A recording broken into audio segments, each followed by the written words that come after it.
അല്ലാഹുവിന്റെ വിശുദ്ധ ഖുർആൻ പറയുകയാണ്, കല്ലാ ഇദാ ദുക്കത്തിൽ അർളു ദക്കന ദക്കാ വജാഅ റബ്ബുക വൽ മലകു സഫൻ സഫാ. അല്ലാഹു പറയുകയാണ്, കല്ലാ, നിങ്ങൾ ചിന്തിക്കും പോലെ അല്ലടാ കാര്യങ്ങളുള്ളത്. നിങ്ങൾ മനസ്സിലാക്കിയതല്ല പൊന്നുമോനെ കാര്യങ്ങളൊന്നും, നിങ്ങൾ വിലയിരുത്തിയതല്ല കാര്യങ്ങളൊന്നും. പിന്നെയോ ഇദാ ദുക്കത്തിൽ അർളു ദക്കന ദക്കാ, ഈ ഭൂമിയെ പൊടിച്ച് അല്ലാഹു റബ്ബുൽ ഇസ്സത്ത് ഒരു പൊടിയാക്കിയിട്ട് അല്ലാഹു തആല തകിടം മറിച്ചു കഴിഞ്ഞാൽ, ഇതിനെയെല്ലാം തകർത്തെറിഞ്ഞു കഴിഞ്ഞാൽ, വജാഅ റബ്ബുക, നിന്റെ അല്ലാഹു ഹാജരാവുകയാണ്. പടച്ചതമ്പുരാനെന്ന നീതിമാനായ ജഡ്ജി. അലൈസല്ലാഹു ബിഅഹ്കമിൽ ഹാകിമീൻ, ഏറ്റവും വലിയ ഹാക്കിമായ നീതിമാനായ പടച്ചതമ്പുരാൻ അതാ അഹങ്കാരത്തോടുകൂടി പടച്ചവന്റെ കോടതിയിലേക്ക് ഹാജരാവുകയാ. ആ സമയത്ത് പ്രിയപ്പെട്ട സഹോദരങ്ങളെ, മനുഷ്യരെല്ലാവരെയും അല്ലാഹു അവിടെ ഹാജരാക്കുകയാണ്. ഒരാൾ വന്ന് കാല് പിന്നോട്ട് വെക്കാൻ കഴിയാതെ, ആ നിരയിൽ നിന്ന് മാറാൻ കഴിയാതെ, നാലു ഭാഗത്ത് ചുറ്റും അതിലുപോലെ വൽ മലകു സഫൻ സഫാ, അല്ലാഹുവിന്റെ മാലാകമാര് അണിയണിയായി വരിവരിയായി നിരനിരയായി ലൈൻ ലൈനായി നിൽക്കുമ്പോ, ഇതാ സഹോദരങ്ങളെ ശബ്ദം കേൾക്കുകയാണ്. നരകം കൊണ്ടുവരുന്ന ശബ്ദമാണ്. അല്ലാഹുവിന്റെ കട്ടിയാളുന്ന ഭീകരമായ ബീഭത്സമായ കഠിനമായ നരകത്തെ കൊണ്ടുവരികയാ.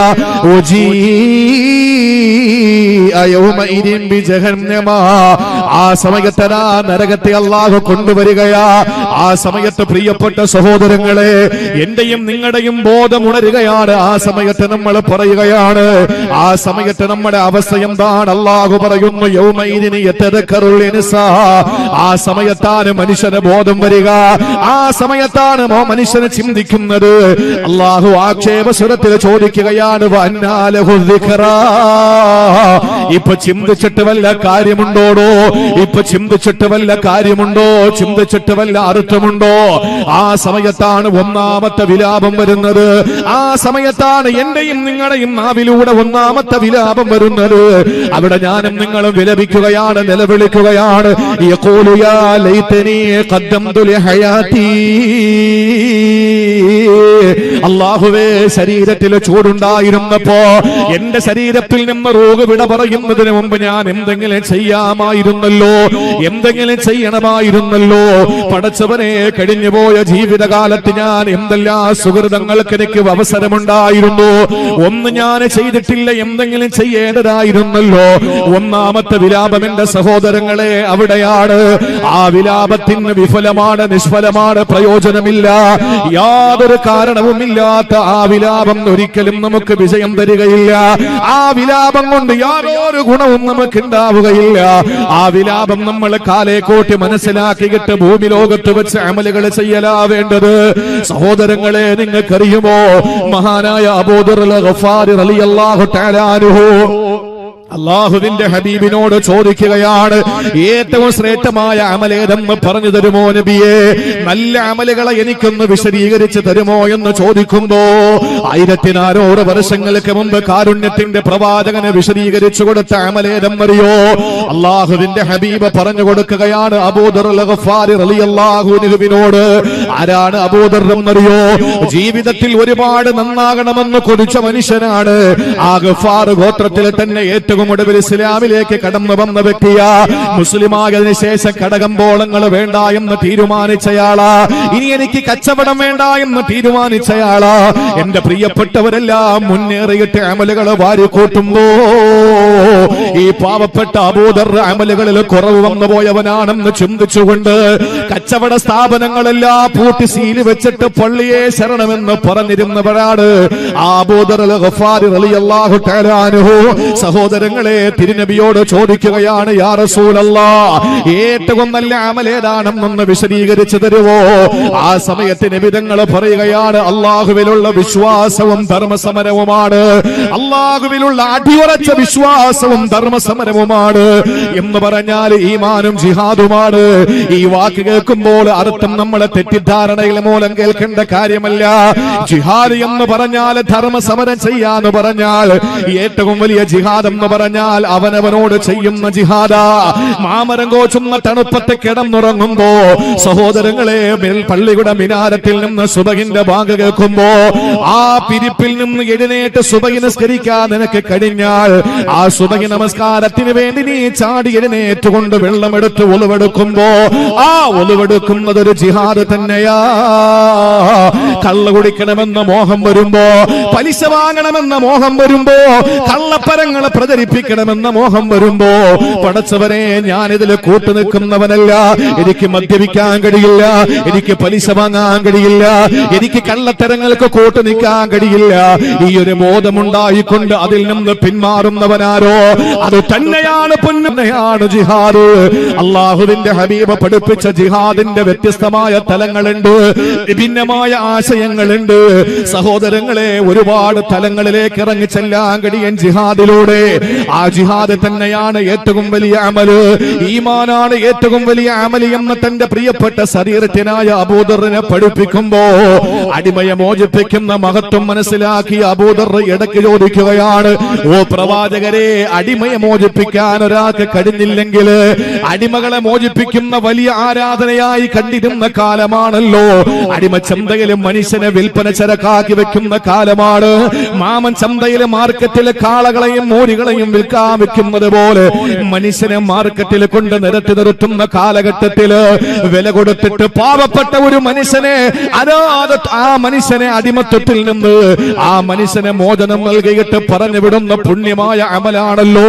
അത് ചെയ്യാൻ എനിക്ക് കഴിഞ്ഞില്ലെങ്കിൽ ഞാൻ എന്താ ചെയ്യേണ്ടതെന്ന് ചോദിക്കുമ്പോ അല്ലാഹുവിന്റെ റസൂൽ പറയുന്നു, അബൂദർറേ, എന്നാ നീ ചെയ്യേണ്ടതെന്തെന്നറിയോ? ഒരു പാവപ്പെട്ടവന്റെ ജോലിയിൽ നീ ഒന്ന് സഹായം ചെയ്യാൻ കഴിയോ? ഒരു പാവപ്പെട്ടവൻ എന്തെങ്കിലും തൊഴിലെടുത്തുകൊണ്ടിരിക്കുമ്പോ ആ തൊഴിലെടുക്കുന്ന പാവപ്പെട്ടവനെ ഒന്ന് ഹെൽപ്പ് ചെയ്യാൻ നിനക്ക് കഴിയോ? അതല്ലെങ്കിൽ ചെയ്യാൻ കഴിയാത്ത ഒരു പാവപ്പെട്ടവനെ സഹായിച്ചുകൊണ്ട് നിനക്ക് ആ പണിയെടുക്കാൻ കഴിയോ? നബിയെ, കഴിഞ്ഞാൽ ഞാനത് ചെയ്തോളാം, ഇനി അതിനും കഴിഞ്ഞില്ലെങ്കിൽ ഞാൻ എന്താ ചെയ്യേണ്ടത്? 1400 വർഷങ്ങൾക്ക് മുമ്പ് കാരുണ്യത്തിന്റെ പ്രവാചകന്റെ മറുപടി എന്തെന്നറിയോ? സഹോദരങ്ങളെ, അമലുകളുടെ കൂട്ടത്തിൽ നമ്മൾ കരുതുന്ന 5 നേരത്തെ നിസ്കാരം മാത്രമല്ല, 5 നേരം പള്ളിയിലെ നിസ്കാരം മാത്രമല്ല, റമളാൻ മാസത്തിന്റെ വ്രതശുദ്ധി മാത്രമല്ല, പരിശുദ്ധമായ ഹറമിൽ ചെന്ന് പരിശുദ്ധമായ ഹജ്ജ് ഉംറയും നിർവഹിക്കൽ മാത്രമല്ല. അല്ലാഹുവിന്റെ റസൂൽ അബൂദറിനോട് പറയാണ്, നിനക്ക് അതിനും കഴിഞ്ഞില്ലെങ്കിൽ, ഒരാളെ സഹായിക്കാൻ നിനക്ക് കഴിയാതെ വന്നാൽ, അയാൾക്ക് ഹെൽപ്പ് ചെയ്യാൻ നിനക്ക് സാധിക്കാതെ വന്നാ, അയാളെ വിഷമിപ്പിക്കാതിരിക്കാൻ നിനക്ക് കഴിയോ? നിന്റെ ഒരു വാക്കുകൊണ്ടോ ഒരു നോട്ടം കൊണ്ടോ ഒരു പ്രവൃത്തി കൊണ്ടോ ഒരു ചിന്ത കൊണ്ടോ നിന്റെ ഇടപെടൽ കൊണ്ടോ ഒരാളെ സങ്കടപ്പെടുത്താതിരിക്കാൻ നിനക്ക് കഴിയോ? അതെനിക്ക് കഴിയും നബിയേ. എന്നാൽ അത് ഏറ്റവും വലിയ ധർമ്മമാണ് എന്ന് 1400 വർഷങ്ങൾക്ക് മുമ്പ് കാരുണ്യത്തിന്റെ പ്രവാചകൻ നബി മുഹമ്മദ് മുസ്തഫ.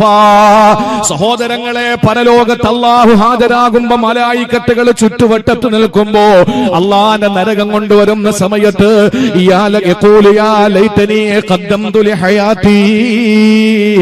പടച്ചവനെ, ഭൂമി ലോകത്ത് വെച്ച് എന്തെങ്കിലും ഞാൻ ചെയ്യേണ്ടതായിരുന്നു എന്ന് ചിന്തിക്കുന്ന മനുഷ്യ, അവിടെ പോയിട്ട് ചിന്തിക്കലല്ല പെങ്ങളെ, അവിടത്തെ വിലാപങ്ങളൊന്നും വിലാപമല്ല, അത് ഇവിടെ വെച്ച് ചിന്തിച്ചിട്ടാ മടങ്ങി പോകേണ്ടത്. അല്ലാഹു റബ്ബുൽ ഇസ്സത്ത് അവന്റെ മലക്കിനെ നമ്മുടെ ചാരത്തയക്കുമ്പോ സഹോദരങ്ങളെ, നമ്മളടുത്ത് വന്നിട്ട് റൂഹിനോട് പറയുമ്പോ, യാ അയ്യത്തുഹൻ നഫ്സുൽ മുത്മഇന്നതു തുർജിഇ ഇലാ റബ്ബിക റാളിയതൻ മർളിയ ഫദ്ഖുലി ഫീ ഇബാദി വദ്ഖുലി ജന്നതി എന്ന് പറഞ്ഞിട്ട് നമ്മുടെ സമക്ഷത്തിൽ വന്ന മഹാനായ മലക്കുൽ മൗത്ത് കടന്നു വന്നിട്ടല്ലെങ്കിൽ മാലാകമാരെ കടന്നു വന്നിട്ട് നമ്മുടെ റൂഹിനെ മംഗളബോധിയിട്ട് നമ്മുടെ ശരീരത്തിൽ നിന്ന് ഇറക്കി വിടുമ്പോ അല്ലാഹു റബ്ബുൽ ഇസ്സത്തിലേക്ക് നമ്മുടെ റൂഹ് പറന്നുയരുമ്പോ അതിനു മുമ്പ് ചെയ്യാൻ പറ്റുന്ന അമലുകളൊക്കെ ചെയ്തിട്ട് വേണം പോകാൻ. ഒന്നും നിനക്ക് ചെയ്യാൻ കഴിഞ്ഞില്ലെങ്കിൽ ഇസ്ലാം എത്ര സുന്ദരമാണ്, ഇസ്ലാം എത്ര പ്രവിശാലമാണ് അതിന്റെ സങ്കല്പങ്ങള്. അല്ലാഹുവിന്റെ റസൂൽ പറയുന്നു, നിനക്ക് ഒന്നും ചെയ്യാൻ സാധിച്ചില്ലെങ്കിൽ ആരെയും വിഷമിപ്പിക്കാതിരുന്നൂടെ, ആരെയും സങ്കടപ്പെടുത്താതിരുന്നൂടെ, അത് ധർമ്മമാണ്. അങ്ങനെ അമലുകൾ ചെയ്ത് നിനക്ക് അല്ലാഹുവിന്റെ കോടതിയിലെത്തുമ്പോ നിനക്ക് വിലപിക്കേണ്ടി വരൂല. അള്ളാഹുവിന്റെ കോടതിയിലെത്തിയിട്ട് നിനക്ക് വിലപിക്കേണ്ടി വരൂല. നിനക്ക് ഒന്നും ചെയ്യാൻ കഴിഞ്ഞില്ല, അമലുകളൊന്നും നിനക്ക് ചെയ്യാൻ കഴിഞ്ഞില്ല. നിനക്ക് ആരെയും ഉപദ്രവിക്കാതിരുന്നൂടെ? എത്ര ആളുകൾക്ക് നല്ല മരണം കിട്ടി നമ്മൾ കണ്ടു. ജീവിതത്തിൽ വലിയ സുഹൃതങ്ങൾ ചെയ്ത ആളുകളൊന്നുമല്ല, കൃത്യമായി നിസ്കരിക്കുന്ന ആളുകളൊന്നുമല്ല.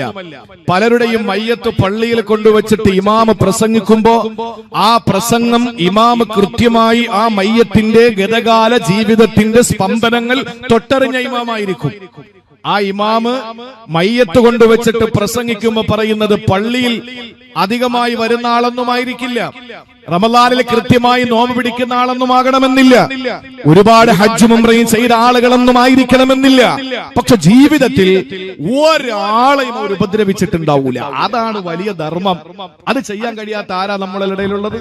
നിസ്കരിക്കാൻ പള്ളിയിൽ പോകാൻ കഴിഞ്ഞെന്ന് വരില്ല, നോമ്പ് ചിലപ്പോൾ ആരോഗ്യ പ്രശ്നങ്ങൾ കൊണ്ട് പിടിക്കാൻ കഴിഞ്ഞെന്ന് വരില്ല, ഹജ്ജിനും ഉംറയ്ക്കും പോകാൻ സാമ്പത്തിക ശേഷി ഉണ്ടായിക്കൊള്ളണമെന്നില്ല, സക്കാത്ത് കൊടുക്കാൻ പറ്റത്തക്ക നിലയിൽ സാമ്പത്തികമായ ഏതെങ്കിലുമൊക്കെ ഉയർച്ചകൾ നമുക്ക് ഉണ്ടായിക്കൊള്ളണമെന്നില്ല.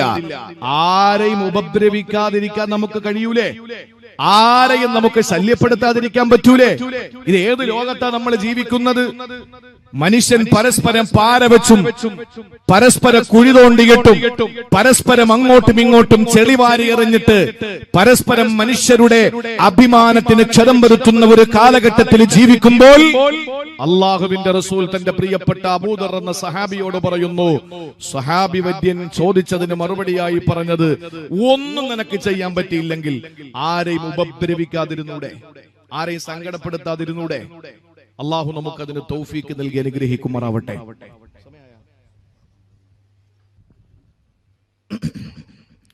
നമുക്ക് ഒരാളെ ഉപദ്രവിക്കാതിരിക്കാൻ കഴിഞ്ഞാൽ, ആർക്കും ഒരു ഭാരമാകാതെ നമുക്ക് മരിക്കാൻ കഴിഞ്ഞാൽ അത് വലിയൊരു അമലാണ്.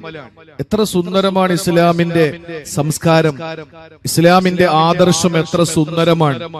നമുക്ക് ഒരുപാട് വാരിക്കൂട്ടി ഒരുപാട് അമലുകൾ ചെയ്ത് ഒരുപാട് വർഷം നമ്മൾ ജീവിച്ച് അതൊക്കെ പുണ്യകരം തന്നെയാണ്. പക്ഷെ ഒരു മനുഷ്യനെ സംബന്ധിച്ചിടത്തോളം ആരെയും ഉപദ്രവിക്കാതെ മാനുഷികമായിട്ടുള്ള യാതൊരുവിധ പകപോക്കലുകളും ഇല്ലാതെ ഒരാളുടെയും മനസ്സ് വേദനിപ്പിക്കാതെ, സഹാബാക്കളുടെ ചരിത്രങ്ങൾ ഒന്നൊന്നായി നമ്മെ പഠിപ്പിക്കുന്നത് അങ്ങനെയുള്ള തലങ്ങളിലേക്ക് നമ്മളെ കൊണ്ടെത്തിക്കുക. അതുകൊണ്ട് പ്രിയപ്പെട്ടവരെ, ചെയ്യാൻ പറ്റുന്ന അമലുകളൊക്കെ ചെയ്യേണ്ടത് ഇവിടെയാണ്.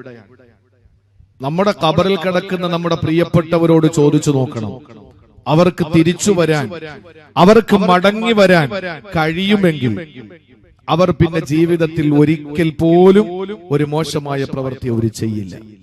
കാരണം എന്താണ്? അവർ അനുഭവിക്കുകയാണ് ഇപ്പോ. ആ സമയത്തുള്ള വിലാപങ്ങൾ ഒന്നും ഫലപ്രദമാകുന്ന അല്ലെങ്കിൽ ഫലം ചെയ്യുന്ന ഒന്നല്ല. അതുകൊണ്ട് അവിടത്തെ ലോകത്തേക്ക് പോകുന്നതിന് മുമ്പ് ഇവിടെ വെച്ച് നമുക്ക് ജീവിതത്തിൽ അമലുകൾ ചെയ്യാൻ കഴിയണം. ആ ഒരു ബോധമായിരുന്നു മുൻഗാമികൾക്ക് ഉണ്ടായിരുന്നത്. അംർ ബിൻ ആസ് റളിയല്ലാഹു തആല അൻഹു, നമുക്കറിയാം അംർ ബിൻ ആസ് റളിയല്ലാഹു തആല അൻഹു ഒരു സ്വഹാബിയാണ്. അദ്ദേഹം രോഗിയായി കഠിനമായ രോഗത്തിനിരയായി കിടക്കുമ്പോ മഹാനായ അംർ ബിൻ ആസ് റളിയല്ലാഹു തആല അൻഹു കരയാൻ തുടങ്ങി. ആ കരച്ചിൽ കണ്ടിട്ട് പൊന്നുമോന് സഹിക്കാൻ പറ്റിയില്ല. സ്വഹാബാക്കള് പലരും അംർ ബിൻ ആസ് റളിയല്ലാഹു അൻഹുവിനെ രോഗസന്ദർശനം നടത്താൻ വേണ്ടി വന്നതാണ്. ആ സമയത്ത് അവരുടെ മുഖത്തു നോക്കാതെ അദ്ദേഹം കിടക്കുന്ന കിടക്കയിൽ ആ ചുമരിനോട് മുഖം തിരിച്ചിട്ട് പൊട്ടിക്കരയുന്ന പിതാവിനോട് മകൻ ചോദിക്കുകയാണ്, വാപ്പാ, നിങ്ങൾ സ്വഹാബിയല്ലേ, നിങ്ങളിൽ അല്ലാഹുവിന്റെ ഹബീബ് സംതൃപ്തനാണല്ലോ, പിന്നെ എന്തുകൊണ്ടാണ് നിങ്ങൾ സങ്കടപ്പെടുന്നത്, കരയുന്നത് എന്തിനാണെന്ന് ചോദിക്കുമ്പോൾ അംർ ബിൻ ആസ് റളിയല്ലാഹു തആല അൻഹു പറഞ്ഞ മറുപടി എന്തെന്നറിയോ? പൊന്നുമോനെ, നീ മനസ്സിലാക്കിയത് പോലെയല്ല. ഈ വാപ്പാടെ ജീവിതത്തിൽ 3 ഘട്ടങ്ങൾ ഉണ്ടായിരുന്നു പൊന്നുമോനെ. ജീവിതത്തിൽ ഈ വാപ്പ 3 ഘട്ടങ്ങളിലൂടെയാണ് സഞ്ചരിച്ച് ഇവിടെ എത്തിച്ചേർന്നത്. ഒന്നാമത്തെ ഘട്ടം ഈ വാപ്പ വിശ്വാസിയായിരുന്നു, അള്ളാഹുവിനെ അംഗീകരിക്കാത്ത, അഷ്റഫുൽ ഖൽഖിനെ അംഗീകരിക്കാത്ത ഒരാളായിരുന്നു ഞാൻ. അന്ന് ഞാൻ മരണപ്പെട്ടിരുന്നെങ്കിൽ നരകം ഉറപ്പാകുമായിരുന്നല്ലോ. പിന്നീട് വാപ്പാക്ക് ഹിദായത്ത് അല്ലാഹു തന്നു. വാപ്പ മുസ്ലിമായി, അള്ളാന്റെ ഹബീബിന്റെ പ്രിയപ്പെട്ട അനുചരനായി, അവിടുത്തെ ബൈഅത്തിൽ പങ്കാളിയായി ഞാൻ റസൂലുള്ളാഹിനെ ബൈഅത്ത് ചെയ്യുകയാ. അന്ന് ഞാൻ മരിച്ചില്ല മോനെ. അന്ന് ഞാൻ മരണപ്പെട്ടിരുന്നെങ്കിൽ എന്റെ റസൂൽ എനിക്ക് മയ്യത്ത് നമസ്കരിക്കുമായിരുന്നല്ലോ. ആളുകളെ പറയുമല്ലോ അംർ ഇബ്നുൽ ആസ് വിജയിച്ചു എന്ന്, അംർ ഇബ്നുൽ ആസ് വിജയിച്ചു എന്ന് ആളുകൾ ഉറക്കെ പറയുമായിരുന്നല്ലോ. നമ്മൾ മരിക്കുമ്പോ ജനങ്ങളും നല്ലത് പറയണ സഹോദര, എനിക്ക് എന്റെ റബ്ബറിഞ്ഞാ മതി, ഒരു മഖ്ലൂഖും അറിയണ്ട എന്ന് പറയുന്നിടത്തല്ല ഞാൻ നല്ലവനാണോ റസൂലേ. അല്ലാഹുവിന്റെ റസൂല് പറഞ്ഞു, ഞാനല്ല പറയേണ്ടത്, നിന്റെ വീടിന്റെ ചാരത്തുള്ള അയൽക്കാരൻ പറയണം നീ നല്ലവനാണോ ചീത്തയാണോ എന്ന്. അവന് നീ നല്ലവനാണെന്ന് പറഞ്ഞാൽ നീ നല്ലവന് തന്നെയാണ്, അവന് നീ മോശപ്പെട്ടവനെന്ന് സർട്ടിഫിക്കറ്റ് നൽകിയാൽ നീ മോശപ്പെട്ടവനാണ്. സഹോദരങ്ങളെ, നമ്മൾ മരിക്കുമ്പോ ആളുകൾ നല്ലത് പറയാനുണ്ടാകണം. വാപ്പ പൊന്നുമോനെ റസൂലുള്ളാഹിന്റെ കാലത്ത് മരിച്ചിരുന്നെങ്കിൽ ആളുകൾ പറയുമായിരുന്നു അംർ ഇബ്നുൽ ആസ് വിജയിച്ചവനാണ്, അവന് സന്തോഷത്തോടെ മടങ്ങിപ്പോയവനാണെന്ന് പറയുമായിരുന്നല്ലോ. അന്ന് വാപ്പ മരിച്ചില്ല മോനെ. പിന്നീട് വാപ്പ അധികാരത്തിന്റെ ഉത്തുംഗ സോപാനത്തിലെത്തി. വാപ്പ പിന്നെ ഭരണാധികാരിയായി, ഗവർണറായി, പല പല ഘട്ടങ്ങളിലൂടെ, പല പല മേഖലകളിലൂടെ വാപ്പ പിന്നിട്ടോ. ആ പിന്നിട്ട അവസ്ഥയിൽ വാപ്പയും രോഗബാധിതനായി കിടക്കുകയാ. എങ്ങനെയാണ് മരിക്കുന്നതെന്ന് പറയാൻ എനിക്കറിയില്ലല്ലോ മോനെ. മരിക്കുന്ന സമയത്ത് എനിക്ക് കെലിമ പറയാ കഴിയുമോ അറിയില്ലല്ലോ പൊന്നുമോനെ. സഹോദരങ്ങളെ, ആ സമയത്തെങ്കിലും നമുക്കൊന്ന് തിരിച്ചറിവുണ്ടായ അംർ ഇബ്നുൽ ആസ് റളിയല്ലാഹു തആല അൻഹു സഹാബിയാണ്.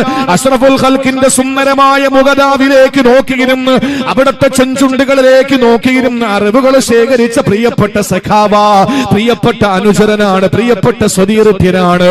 ആ പ്രവാചകന്റെ അനുയായി പോലും മരിക്കുന്നതിന് മുമ്പ് തന്നെ ഇവിടെ വെച്ച് തന്റെ ഭൗതിക ജീവിതത്തിന്റെ, ഗതകാല ജീവിതത്തിന്റെ ഓരോ നിമിഷങ്ങളെ പറ്റി ആലോചിച്ചുകൊണ്ടാണ് മരണപ്പെട്ടതെങ്കിൽ ആ ഒരു ചിന്ത എന്റെ സഹോദരങ്ങളെ നമ്മുടെ ജീവിതത്തിൽ വന്നിട്ടില്ല എങ്കിൽ അള്ളാഹുവിന്റെ കോടതിയിൽ ആദ്യത്തെ വിലാപം, പടച്ചവനെ ഞാൻ എന്തെങ്കിലും ചെയ്യേണ്ടതായിരുന്നല്ലോ. കഴിയില്ല പൊന്നുമോനെ, കഴിയില്ല പ്രിയപ്പെട്ടവരെ, കഴിയില്ല.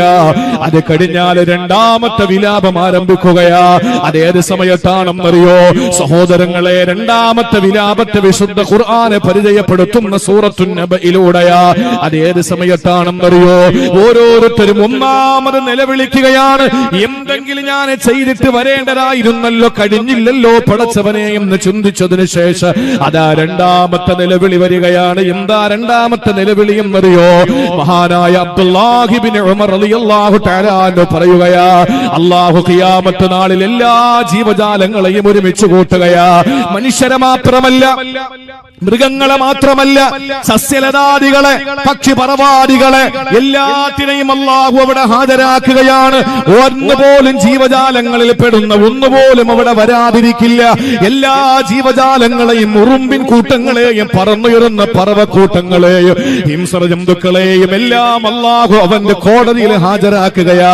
അവിടെ മലായിക്കത്തുകളുണ്ട്, അവിടെ ജിന്നുകളുണ്ട്, മനുഷ്യരുണ്ട്. അല്ലാഹുവിന്റെ മുഴുവൻ അടിമകളെയും അല്ലാഹു അവിടെ ഹാജരാക്കിയിട്ട് അല്ലാഹുവിന്റെ പ്രതികാര നടപടി ആരംഭിക്കുകയാ. സഹോദരങ്ങളെ, ഒരു ആട് മറ്റൊരാടിനെ കുത്തിയിട്ടുണ്ടെങ്കിൽ ആ കുത്തുകൊണ്ട ആടിനെ കൊണ്ട് കുത്തിയ ആടിനെ തിരിച്ചു കുത്തിപ്പിക്കുകയാണ് അല്ലാഹു. ഒരു പശു മറ്റൊരു പശുവിനെ കുത്തിയിട്ടുണ്ടെങ്കിൽ ആ കുത്തുകൊണ്ട പശുവിനെ കൊണ്ട് കുത്തിയ പശുവിനെ തിരിച്ചു കുത്തിപ്പിക്കുന്ന പ്രവിശാലമായ പടച്ചവന്റെ നീതിയുടെ കോടതി. ആ കോടതിയിൽ വെച്ച് ഖിസാസിന്റെ നടപടികളെല്ലാം അവസാനിക്കുകയാ. ആരെങ്കിലും എന്നെ ചീത്ത പറഞ്ഞിട്ടുണ്ടോ? ആരെങ്കിലും എന്നെ അധിക്ഷേപിച്ചിട്ടുണ്ടോ? അവന്റെ സൽക്കർമ്മങ്ങളെല്ലാം എടുത്ത് എനിക്ക് തന്നിട്ട് അവസാനം എന്നെ കുറ്റം പറഞ്ഞവന് അവന് തരാൻ അമലുകളില്ലാതെ വന്ന എന്റെ തിന്മകളെല്ലാം എടുത്ത് അവന്റെ മേലെ ചാർത്തി കൊടുക്കുന്ന അള്ളാഹുവിന്റെ കോടതിയുണ്ടല്ലോ. ആ കോടതിയിൽ വെച്ചുകൊണ്ട് ഓരോ മനുഷ്യനും രക്ഷപ്പെടാൻ കഴിയുമോ എന്ന ആശങ്കയോടെ സംഭീതരായി, പരിഭ്രമചിത്തരായി, വിഷാദ വിഷണ്ണരായി, വ്യാകുല വികുലരായി നിൽക്കുന്ന സമയത്ത് അള്ളാഹു അവന്റെ അംലാക്കുകളുടെ സാന്നിധ്യത്തിൽ വെച്ച് മൃഗങ്ങളോട് പറയുന്ന ഒരു വാക്കുണ്ട്. എന്താ മൃഗങ്ങളോട് പറയുന്നതെന്നറിയോ? മൃഗങ്ങളോട് കൽപ്പനകളൊന്നുമില്ലല്ലോ. മൃഗങ്ങളോട് പ്രത്യേകിച്ച് അല്ലാഹു കൽപ്പനകളൊന്നും പറഞ്ഞിട്ടില്ല. അവർക്ക് നമസ്കാരം നമസ്കാരമില്ല, കാളയ്ക്ക് ഔറത്ത് മറയ്ക്കണ്ട, പശുവിന് ഔറത്ത് മറയ്ക്കണ്ട, എരുമയ്ക്ക് നിസ്കാരമില്ല, അതുപോലെ തന്നെ മൃഗങ്ങൾക്ക് നോമ്പ് പിടിക്കണ്ട, അവർക്ക് ദാനധർമ്മങ്ങൾ ചെയ്യേണ്ട ഒന്നും വേണ്ടല്ലോ. ഈ മൃഗങ്ങളോട് അല്ലാഹു കൽപ്പിച്ച ഒരേ ഒരു കൽപ്പന യജമാനനായ മനുഷ്യനെ അംഗീകരിക്കണമെന്നുള്ളതാ. മനുഷ്യന് വേണ്ടിയാണ് മൃഗങ്ങളെ പടച്ചത്, മനുഷ്യന് വേണ്ടിയാണ് മൃഗങ്ങളെ പടച്ചത്. പശുവിനെ പടച്ചതും മനുഷ്യന് വേണ്ടിയാണ്, കാളയെ പടച്ചതും മനുഷ്യന് വേണ്ടിയാണ്. സഹോദരങ്ങളെ, തലതിരിഞ്ഞ കാലത്ത് പശുവിന് വേണ്ടി മനുഷ്യൻ തല്ലിക്കൊല്ലപ്പെടുമ്പോ എല്ലാം മനുഷ്യന് വേണ്ടിയാണ് കാളയെ പടച്ചത്, മനുഷ്യന് വേണ്ടിയാണ് പശുവിനെ പടച്ചത്, മനുഷ്യന് വേണ്ടിയാണ് പന്നിയെയും നായയെയും അല്ലാഹു പടച്ചത്. സഹോദരങ്ങളെ, ഈ മനുഷ്യനെ അല്ലാഹു തആല ഉപകാരത്തിന് വേണ്ടി ഇവകളെ സൃഷ്ടിക്കുമ്പോ അവരുടെ ഖിസാസ് കഴിഞ്ഞാൽ പിന്നെ ചോദ്യങ്ങളൊന്നുമില്ല. അവറ്റകളോട് പറയുന്ന വാക്കേതെന്നറിയോ? കൂനൂ തുറാബാ, നിങ്ങൾ മണ്ണായി മാറിക്കൊള്ളുക. അള്ളാഹുവിന്റെ കോടതിയിൽ വെച്ച് മൃഗങ്ങളും പക്ഷികളും പറവകളും ഇഴജന്തുക്കളല്ല, കേവലം പച്ച മണ്ണായി രൂപാന്തരപ്പെടുകയാണ്. മണ്ണായി മാറ്റപ്പെടുന്ന സമയത്ത് സഹോദരങ്ങളെ, നമ്മുടെ രണ്ടാമത്തെ വിലാപം വരികയാ. ഇത് ഖുർആനിലെ 5 വിലാപങ്ങളെ പറ്റിയാ ഞാൻ പറയുന്നത്. രണ്ടാമത്തെ വിലാപം ആ സമയത്താണ് ഞാനും നിങ്ങളും വിലപിക്കുന്നത്. സൂറത്തുൻ നബ അമ്മ എന്ന് പറയുന്ന അധ്യായത്തിന്റെ അവസാന ഭാഗം നിങ്ങൾ ഓതി നോക്ക്. അല്ലാഹ് പറയുകയാണ്, യൗമ യല്ലറുൽ മർഉ മാ ഖദ്ദമത് യദാ.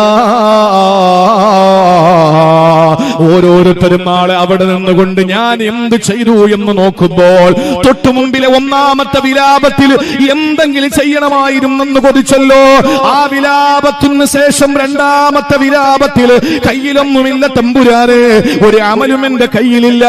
ആളുകളെ ഫസാദ് പറഞ്ഞു, പരദൂഷണം പറഞ്ഞു, ഏഷണി പറഞ്ഞു, ഗീബത്ത് പറഞ്ഞു, നമീമത്ത് പറഞ്ഞു, ആളുകളെ ഇല്ലാത്തത് പറഞ്ഞു, അപവാദം പറഞ്ഞു, ജനങ്ങളെ മുഴുവനും ബുദ്ധിമുട്ടിച്ചു ഇടങ്ങേറാക്കിയിട്ടാ ഞാൻ ഇങ്ങോട്ട് വന്നത്. എന്റെ കയ്യിലെ അമലുകൾ ഒന്നുമില്ല.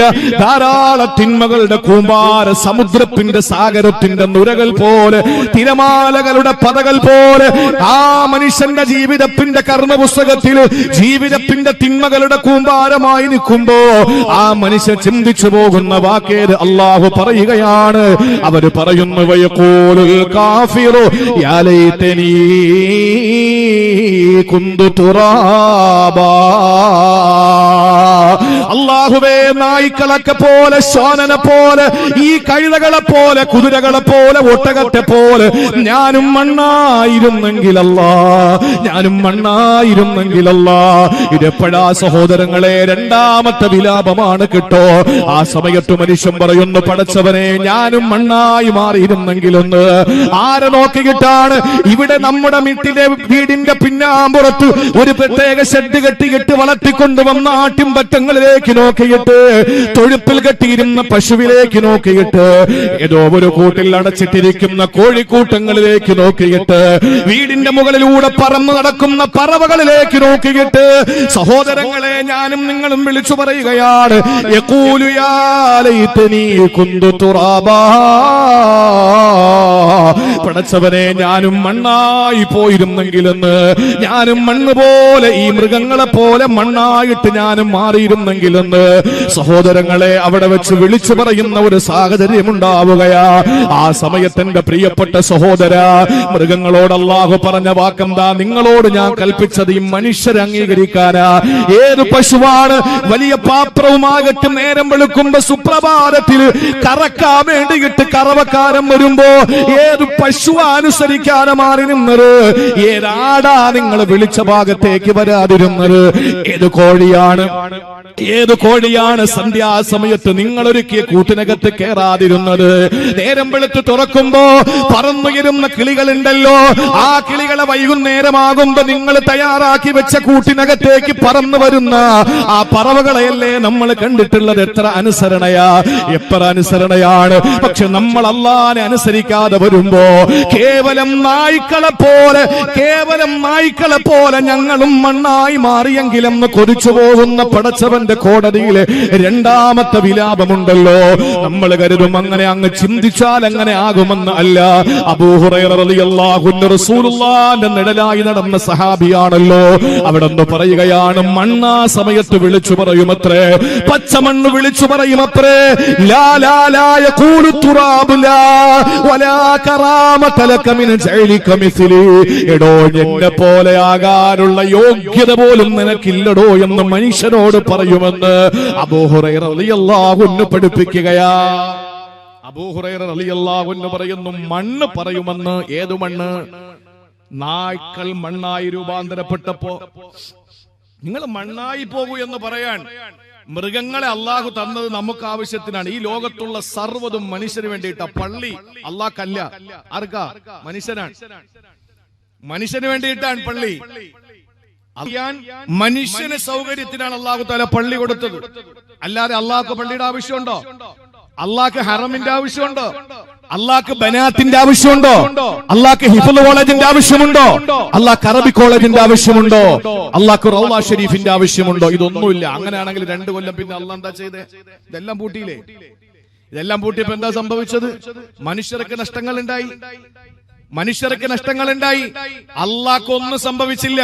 അള്ളാഹ് അന്നത്തെ പ്രൗഢിയിലും അന്നത്തെ അതേ ഗാംഭീര്യത്തിലും അന്നത്തെ അതേ ജലാലിയത്തിലും ജമാലിയത്തിലും ഇസ്സത്തിലും അലമത്തിലും കിബിരിയായിലും തന്നെയാണ് അള്ളാഹു. ഒരു മാറ്റവും പടച്ചവനുണ്ടായില്ല. ഇതൊക്കെ മനുഷ്യന് അള്ളാഹു തന്നത്. ലോകത്തുള്ള സർവ്വതും അള്ളാഹു മനുഷ്യന് വേണ്ടി കൊടുത്തതാ. എന്താ അള്ളാഹ് പറഞ്ഞത്? ഖലഖതുൽ അശ്യാ ലി അജലിക്. എല്ലാം നിനക്ക് വേണ്ടിയാടാ. വ ഖലഖതുക ലി അജലി. മനുഷ്യനോട് അള്ളാഹ് പറഞ്ഞു, ലോകത്തുള്ളതെല്ലാം നിനക്ക് വേണ്ടിയാ, നീ എനിക്ക് വേണ്ടിയിട്ട്. അള്ളാഹ്ക്ക് വേണ്ടിയിട്ടുള്ളത് ഒരൊറ്റ വിഭാഗം മാത്രമേ ഉള്ളൂ, അത് മനുഷ്യര് മാത്രം. മലായിക്കത്തുകൾ അള്ളാഹ്ക്കാണോ? അല്ല, മനുഷ്യർക്കാ. മലായിക്കത്തുകൾ അള്ളാഹ്ക്കല്ല, മനുഷ്യർക്കാ. മലായിക്കത്തുകളുടെ ഡ്യൂട്ടി എന്താ? ഹഫളത്തിന്റെ മാലാകമാര്. എന്റെ അർത്ഥം എന്താ? നമ്മളൊരാപത്തിൽ പെട്ടുപോകാതെ നമ്മളെ സൂക്ഷിക്കുന്ന മലക്കുകൾ, നമ്മുടെ നന്മ തിന്മകൾ എഴുതുന്ന കാത്തിബുൽ ഹസനാത്തും കാത്തിബുൽ സയ്യിആത്തും, അസ്ഹാബുൽ യമീൻ അസ്ഹാബുൽ ശിമാൽ, നമ്മളോട് ഇന്റർവ്യൂ നടത്തുന്ന മുങ്കർ നക്കീർ, നമ്മളെ പറ്റി ചോദിക്കുന്ന റഖീബ് അതീദ്, നമുക്ക് വേണ്ടിയിട്ട് മഴയും വെയിലും കാറ്റും കോളും വെള്ളവും തീയും ഒക്കെ ആവശ്യത്തിന് എത്തിച്ചു തരാൻ മീകായില്, അവസാനം നമുക്ക് നശിപ്പിച്ച് നാമാവശേഷമാക്കുമ്പോ അല്ലാഹു റബ്ബുൽ ഇസ്സത്തിനെ കാണിച്ചു തരാൻ വേണ്ടിയിട്ട് വീണ്ടും സൂറെന്ന നശീകരണായുധത്തിന്റെ കൊമ്പിലൂതുന്നത് ഇസ്രാഫീല്. അള്ളാനെ കാണാൻ വേണ്ടിയിട്ട് നമുക്ക് ഈ ലോകത്ത് നിന്ന് പോണമല്ലോ. മരണം എന്ന് പറയുന്നത് ഒരിക്കലും നമുക്ക് അസ്രായേല്, നമുക്കറിയാലോ. ഇന്നിപ്പോ എന്റെ ഒരു പ്രിയപ്പെട്ട സ്നേഹിതൻ ഇവിടെ ഉണ്ടാവും, ഒരു പക്ഷേ മകൻ PG വിദ്യാർത്ഥിയാണ്, സാറിന്നില്ലേ, വയനാട്ടിൽ വെച്ച് മരണപ്പെട്ടു ആക്സിഡന്റിൽ. ഉമ്മ ഇവിടെ മരണപ്പെട്ടു. നമ്മുടെ വീടുകളിൽ നാടുകളിലൊക്കെ ചെറിയ മക്കളെ, ചെറിയ പ്രായത്തിൽ കുഞ്ഞു മക്കൾ മരണപ്പെടുമ്പോ നമ്മൾ ചിന്തിക്കാറുണ്ട്, ഇത്രയും കരുണയില്ലാത്തൊരു മലക്ക്. അതല്ല, നമ്മളെ വാപ്പ മരിക്കാൻ നേരത്ത് നമ്മൾ വിലപിക്കാൻ പാടില്ല. എന്തുകൊണ്ട്? ഞാൻ ഇന്നലെ പൂവച്ചലിൽ പ്രസംഗിക്കുമ്പോ ഈ വിഷയം ഞാൻ അവിടെ ഉണർത്തിയിരുന്നു. നമ്മളും മരിച്ചു കഴിഞ്ഞാൽ, ഇപ്പൊ ഞാൻ ഈ വേദിയിൽ വെച്ച് ഞാൻ അങ്ങ് മരണപ്പെട്ടാൽ എനിക്ക് അള്ളാഹു തരുന്ന ഏറ്റവും വലിയ ഭാഗ്യമേതാ? അടുത്ത സെക്കൻഡിൽ എനിക്ക് അഷ്റഫുൽ ഖൽക്കിനെ കാണാം, എനിക്ക് അബൂബക്കർ സിദ്ദീഖിനെ കാണാം റളിയല്ലാഹു അൻഹു, എനിക്ക് മഹാരഥന്മാരായ എന്റെ അയിമ്മത്തുകളെ കാണാം, ഖുലഫാഉർ റാഷിദീങ്ങളെ കാണാം, ബദരീങ്ങളെ കാണാം. ഇന്നലെ വരെ ബദരീങ്ങളെ പറ്റി പ്രസംഗിച്ച എനിക്ക്, ഇന്നലെ വരെ സഹാബാക്കളെ പറ്റി പ്രസംഗിച്ച എനിക്ക്, ഞാൻ ഇവരെ പറ്റിയാണല്ലോ പ്രസംഗിച്ചത് എന്ന് എനിക്ക് നേരിട്ട് കാണാൻ പറ്റും. ആ മറയൊന്ന് മാറണം, അതിനാണ് മരണം. അതുകൊണ്ട് മരണം ഒരിക്കലും ക്രൂരതയുടെ പര്യായമാണ് എന്ന് ആരും ചിന്തിക്കണ്ട. മരിച്ചാലേ അള്ളാനെ കാണാൻ പറ്റൂ. നമ്മൾ കൊടുത്ത സദക്കയ്ക്ക്, നമ്മൾ നിസ്കരിച്ച നിസ്കാരത്തിന്, നമ്മൾ കേട്ട ആളുകളുടെ ഭാഗത്ത് നിന്ന് നമ്മൾ കേട്ട തെറ്റിദ്ധാരണ മൂലം നമ്മൾ കേട്ട അധിക്ഷേപങ്ങളുടെയും ആക്ഷേപങ്ങളുടെയും വാക്കുകൾക്ക്, നമ്മൾ അനുഭവിച്ച ത്യാഗങ്ങൾക്ക്, നമ്മൾ നിസ്കരിച്ച നിസ്കാരത്തിന് പിടിച്ച നോമ്പുകൾക്കൊക്കെയുള്ള പ്രതിഫലം കിട്ടണമെങ്കിൽ എപ്പോ വേണം? മരിക്കണം. ആ മരണപ്പെട്ട സമയം മുതൽ അള്ളാഹു നമുക്ക് തന്നോണ്ടിരിക്കും. അപ്പൊ മരണം എന്ന് പറയുന്നത് വലിയ ഒരു മുസീബത്താണ്. മുസീബത്ത് തന്നെയാണ്. ഖുർആനിൽ മുസീബത്ത് എന്നാ പറഞ്ഞത്. പക്ഷേ അതൊരു മുസീബത്ത് ആകുന്നത് ജീവിച്ചിരിക്കുന്നവരിലേക്ക് തട്ടിച്ചു നോക്കുമ്പോഴാണ്. ഭർത്താവ് മരിച്ചുപോയി, അയാൾക്ക് എന്താ നഷ്ടപ്പെടാൻ? നമ്മൾ ഏത് കാര്യം ഓർത്തിട്ടാ കരയുന്നത്? നിങ്ങൾ പറയും, ഒന്ന് ചിന്തിച്ചേ. നിങ്ങൾ വീട്ടിൽ, നമ്മുടെ പാച്ചറയിൽ ഒരു മരണം നടന്നു, ഒരു കല്യാണം കഴിഞ്ഞു, ഒരു പുതിയാപ്പിള മരിച്ചു, നല്ലവനായിരുന്നു. ആരെ കേന്ദ്രീകരിച്ചുകൊണ്ടാണ് നമുക്ക് സങ്കടം ഉണ്ടാവുന്നത്? ആരെ? പുതിയ പെണ്ണിന്റെ കാര്യം ആലോചിച്ചിട്ടാ. കാരണം എന്താ? അള്ളാഹുവെ, കല്യാണങ്ങൾ അവൻ എന്തെങ്കിലും സംഭവിച്ചോ, അവൻ അടുത്ത നിമിഷം മുതൽ അവൻ അനുഷ്ഠിച്ച അനുഷ്ഠാനങ്ങളുടെ പ്രതിഫലം കിട്ടിക്കൊണ്ടിരിക്കാൻ, അവൻ മുസീബത്തിന്റെ ലോകത്ത് നിന്ന് അള്ളാഹുവിന്റെ റൗള് റിയാദിലേക്ക് മാറിയിരിക്കാൻ, അവന്റെ പ്രത്യേകമായ അനുഗ്രഹങ്ങളിലേക്ക് അവൻ നീങ്ങിയിരിക്കാൻ. അതുകൊണ്ടാണ് ബിലാൽ റളിയല്ലാഹു തആല അൻഹു മരിക്കാൻ നേരത്ത് ഭാര്യ വന്നിട്ട് നിലവിളിച്ചു, വാ ഹുസ്നാ എന്ന് നിലവിളിച്ചു. എന്റെ ദുഃഖമേ സഹിക്കാൻ പറ്റുന്നില്ല. ബിലാൽ റളിയല്ലാഹു അൻഹു വിളിച്ചു, വാ തുർബാ, എന്റെ സന്തോഷമേ പറഞ്ഞറിയിക്കാൻ പറ്റുന്നില്ല. ഭാര്യ മുഖത്ത് നോക്കിയിട്ട് ചോദിച്ചു, നിങ്ങൾ എന്താ പറയുന്നത്? അതെ, ഗദൻ അൽഖാ മുഹമ്മദ, അടുത്ത നിമിഷം എനിക്ക് റസൂലുള്ളാഹിനെ കാണാം. ഞാൻ മരിച്ചാൽ നിനക്ക് കാണാൻ പറ്റൂലല്ലോ. അപ്പൊ എനിക്ക് സന്തോഷിക്കേണ്ട വേളയല്ലേ മോളെ. അവരടങ്ങി. അതുകൊണ്ട് പ്രിയപ്പെട്ട സഹോദരങ്ങളോട് എനിക്ക് പറയാനുള്ളത്, ഈ ഭൂമി ലോകത്ത് വെച്ച് നമ്മൾ ഓരോരുത്തരും നിർവഹിക്കുന്ന അമലുകൾ നമുക്ക് നാളെ പരലോകത്ത് വിലപിക്കാതിരിക്കാനുള്ള ഒരു വലിയ അനുഗ്രഹമായി അള്ളാഹു തരും. ഞാൻ പറഞ്ഞു വന്നത്, ലോകത്തുള്ള സർവ്വതും മനുഷ്യന് വേണ്ടി അള്ളാഹു തന്നതാണ്. ഈ മനുഷ്യനെ അള്ളാഹ്ക്ക് വേണ്ടി പഠിക്കുമ്പോൾ, അള്ളാഹുവിനെ അനുസരിക്കാത്ത മനുഷ്യന് പരലോകത്ത് വരുമ്പോൾ മൃഗങ്ങളോടെല്ലാം മണ്ണായി മാറാനുള്ള കൽപ്പന വരുന്ന സമയത്ത് ആ മനുഷ്യനെ വിലപിക്കുകയാണ്, യൗമയൽറുൽ മർഉ മാ ഖദ്ദമത് യദാ വയഖൂലുൽ കാഫിറു യാ ലൈതനി കുന്തു തുറബാ. പടച്ചവനെ, ഞാനും മണ്ണായിരുന്നെങ്കിലും എന്ന് ചിന്തിച്ചു പോവുകയാ. എന്താ കാര്യമെന്നറിയോ പ്രിയപ്പെട്ട സഹോദരങ്ങളെ? ഈ മണ്ണായി പോയിരുന്നെങ്കിൽ കൊള്ളാമെന്ന് ചിന്തിക്കുന്നത് എന്തിന്റെ പേരിലെന്നറിയോ? 3 കാരണങ്ങളുടെ പേരിലാണ് ചിന്തിക്കുന്നത്. ഒന്ന്, അല്ലാഹുവേ, ഞാനും മണ്ണായി തന്നെ ആദ്യമേ കഴിഞ്ഞിരുന്നെങ്കിൽ, അഥവാ എന്റെ ഉമ്മ എന്നെ പ്രസവിക്കാതിരുന്നെങ്കിൽ, ഞാൻ സൃഷ്ടിക്കപ്പെട്ടത് എന്റെ ശരീരം പച്ചമണ്ണാണല്ലോ, ഈ കാണുന്ന ശരീരം പച്ചമണ്ണാണല്ലോ. കൊട്ടിയാലെ ശബ്ദം കേൾക്കുന്ന നിലയിൽ പച്ചവെള്ളവും പച്ചമണ്ണും കൂട്ടിക്കലർത്തിയിട്ടാണല്ലോ മനുഷ്യനെ അല്ലാഹു പടച്ചത്. അതേ മനുഷ്യന് പച്ചമണ്ണിന്റെ സന്തതി തന്നെയാണ്. ഞാൻ എന്റെ ഉമ്മ പ്രസവിക്കാത്ത ഒരു കുട്ടിയായി, എന്റെ വാപ്പയുടെ എന്റെ ഉമ്മയുടെ തണലിൽ വളരാത്ത ഒരു അവസ്ഥയിൽ, ഞാൻ പ്രസവിക്കപ്പെടാത്ത അവസ്ഥയിൽ തന്നെ മണ്ണായി തന്നെ ആദ്യമേ കഴിഞ്ഞിരുന്നെങ്കിലെന്ന് ആ മനുഷ്യ ചിന്തിക്കുന്നതാകാ. അല്ലെങ്കിൽ ആ മൃഗങ്ങളെ പോലെ മണ്ണിലേക്ക് അങ്ങ് മടങ്ങിയിരുന്നെങ്കിൽ എന്നാണ് ചിന്തിക്കുക. അതുമല്ലെങ്കിൽ പ്രിയപ്പെട്ട സഹോദര, ഖബറിനകത്ത് കൊണ്ടുവച്ച് ജീർണിക്കുന്ന അവസ്ഥ വരുമല്ലോ. നമ്മുടെ ശരീരം മുഴുവനും മണ്ണ് തിന്നുന്ന, ചെതല് തിന്നുന്ന സാഹചര്യം വരുമല്ലോ. എവിടെ നിന്റെ സന്തോഷത്തിന്റെ ആനന്ദത്തിന്റെ ദിവസങ്ങൾ? എവിടെ നിന്റെ ശരീരത്തിന്റെ ആകാര സൗഷ്ഠവം? എവിടെ പൊന്നുമോനെ? സൗന്ദര്യം എവിടെയാണ്? എല്ലാ പച്ചമണ്ണോട് ചേർന്ന് പോവുകയാണ്. ആ പച്ചമണ്ണോട് ചേർന്ന് പോകുമ്പോ ആ മണ്ണിൽ തന്നെ ഞാനങ്ങ് അലിഞ്ഞു ചേർന്നിരുന്നെങ്കിലും ചിന്തിച്ചു പോകുന്ന വിലാപമാ സഹോദരങ്ങളെ. ഇവിടെ വെച്ചാണത് തീരുമാനിക്കേണ്ടത്, ഇവിടെ വെച്ചാ നമ്മളത് ചിന്തിക്കേണ്ടത്. അങ്ങനെ ചിന്തിച്ചവരാ നമ്മുടെ മുൻഗാമികൾ. നിങ്ങൾക്കറിയുമല്ലോ, മഹാനായ സയ്യിദുനാ അബൂബക്കർ സിദ്ദീഖ് ആരാ? നമുക്കറിയുമല്ലോ, ഖുലഫാഉർ റാഷിദീങ്ങൾ ആദ്യത്തെ ആളാ. അല്ലാഹുവിന്റെ ഹബീബിനെ കൊണ്ട് വിശ്വസിച്ച ആദ്യത്തെ ആളാ. സ്വർഗ്ഗത്തിൽ ആദ്യമായി റസൂലുള്ളാഹിന്റെ പിന്നാലെ കടന്നു പോകുന്ന ആളാ.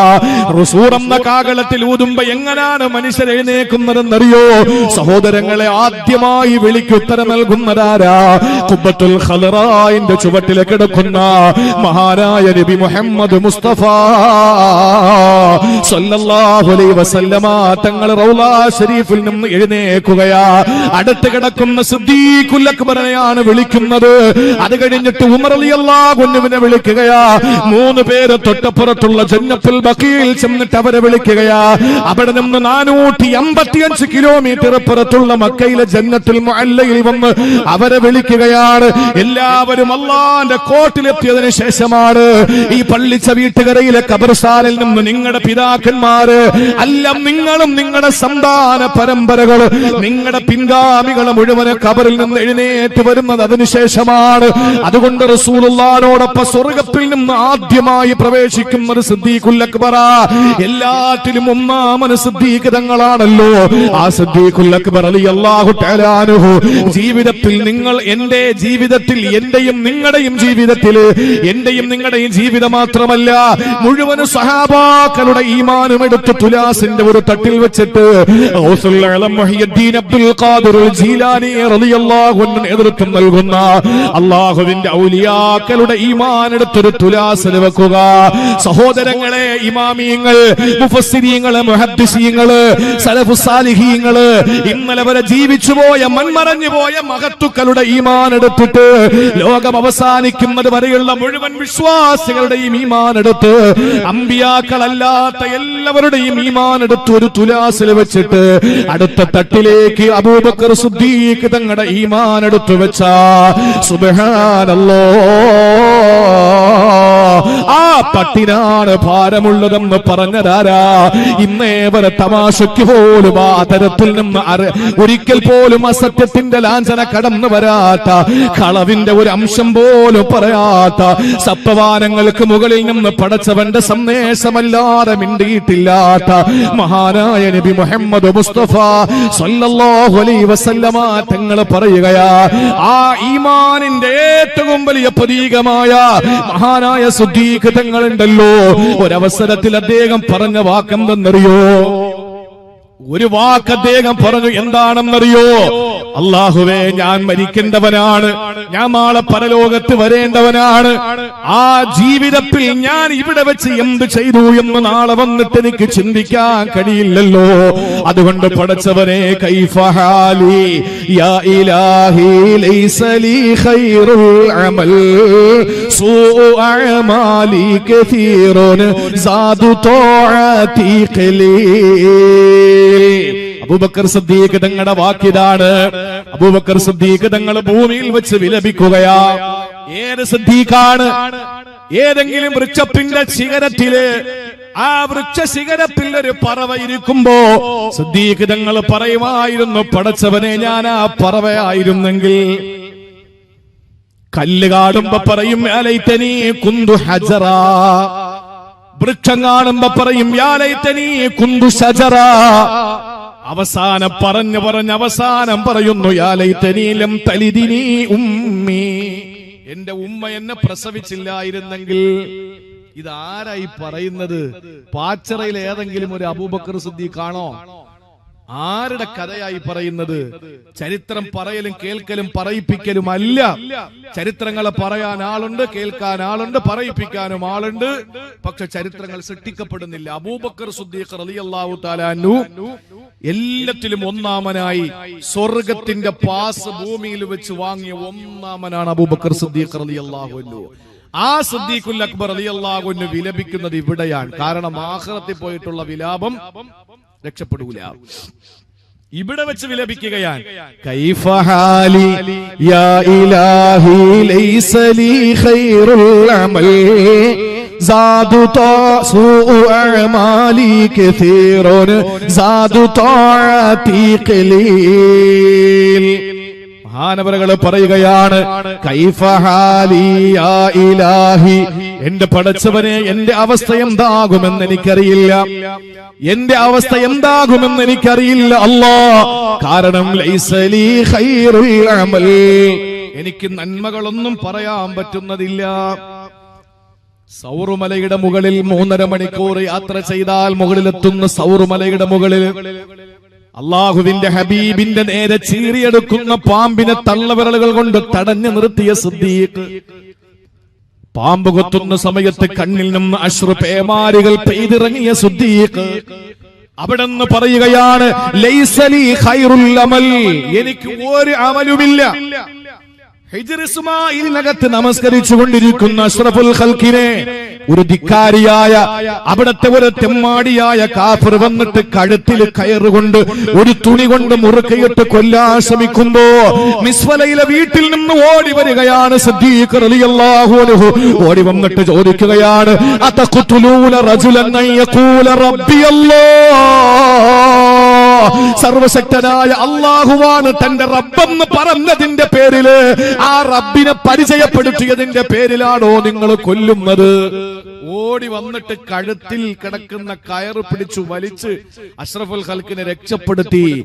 ആ ഭാഗത്ത് കയറിന്റെ, ആ ഷോളിന്റെ ആ കാപ്പാട് പിൽക്കാലത്ത് അല്ലാഹുവിന്റെ ഹബീബിന്റെ കഴുത്തിൽ ഉണ്ടായിരുന്നു. കാരണം അത്രയും നബി തങ്ങളെ കൊന്നുകളയുമെന്നുള്ള ഘട്ടമെത്തിയപ്പോൾ മിസ്ഫലയിൽ നിന്ന് ഓടി വന്ന് വന്നിട്ട് ആ അപകടത്തിന്റെ ക്രിയാത്മകമായ ഇടപെടൽ നടത്തിയ സിദ്ദീഖുൽ അക്ബർ റളിയല്ലാഹു അൻഹു പറയുന്നു, ലൈസ ലീ ഖൈറുൽ അമൽ, എന്റെ കയ്യിൽ അമലൊന്നുമില്ല.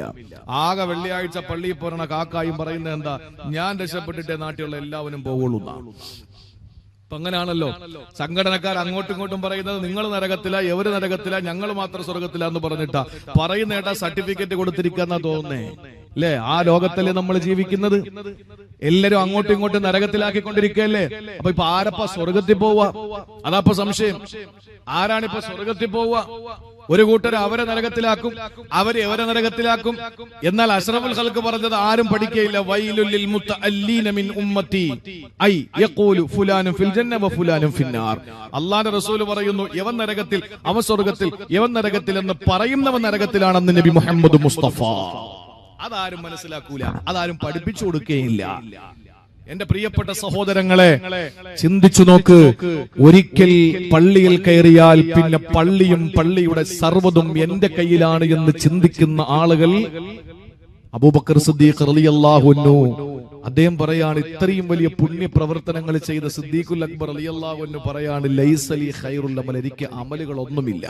അമലില്ലാന്ന് മാത്രമല്ല, എന്റെ കയ്യിൽ അമലില്ലാന്ന് മാത്രമല്ല, സൂഉ അഅമാലി കസീറുൻ സാദു തഅതി ഖലീൽ, എന്റെ മോശമായ പ്രവർത്തനങ്ങൾ കൂടുതലാ.